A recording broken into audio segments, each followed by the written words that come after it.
Bad cholesterol. आपने नाम तो सुना होगा बैड कोलेस्ट्रॉल और गुड कोलेस्ट्रॉल। ये कोलेस्ट्रॉल की एक टाइप है। इसमें जो बैड कोलेस्ट्रॉल है वो एलडीएल कोलेस्ट्रॉल को बोलते हैं। एलडीएल की फुल फॉर्म जो होगी वो लो डेंसिटी लिपोप्रोटीन होगी।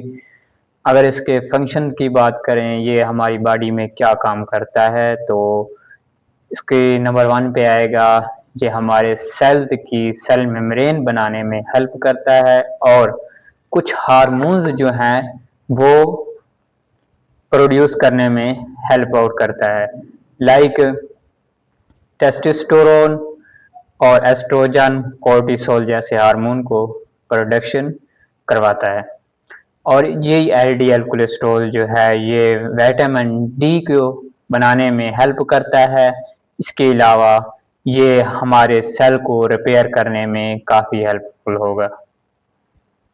इसके अलावा अगर ये ज़रूरत से ज़्यादा हमारे लीवर से ट्रांसफ़र होकर हमारी बॉडी टिश्यू तक ट्रांसफ़र होगा तो ये हमारी ब्लड वेसल्स में जमा हो जाता है, जिसकी वजह से कुछ डिजीज़ हमें देखने को मिलती हैं। इसमें नंबर वन पे आता है एरिथ्रोस्क्लेरोसिस और नंबर टू पे हार्ट अटैक हो सकता है। हमारा ब्लड प्रेशर जो है वो हाई हो सकता है।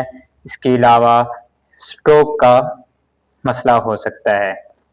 अब इसकी नॉर्मल रेंज की बात करें तो इसकी जो हेल्दी सेहतमंद आदमी है उसमें जो इसकी नॉर्मल रेंज होगी वो लेस देन 100 मिलीग्राम पर डेसीलीटर होगी, और अगर ये हाई होगी तो वो ये 160 से 189 मिलीग्राम पर डेसीलीटर होगी।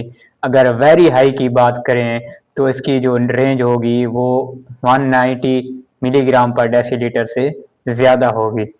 अगर आप हार्ट और डायबिटीज़ के पेशेंट्स हैं तो इसकी जो क्वांटिटी आपकी बॉडी में होनी चाहिए वो लेस देन 70 मिलीग्राम होनी चाहिए। अगर लेस देन 70 मिलीग्राम से ज़्यादा होगी, अगर आप हार्ट और डायबिटीज़ के पेशेंट्स हैं तो ये आपके लिए मुनासिब नहीं है, आपके लिए हार्मफुल साबित हो सकती है।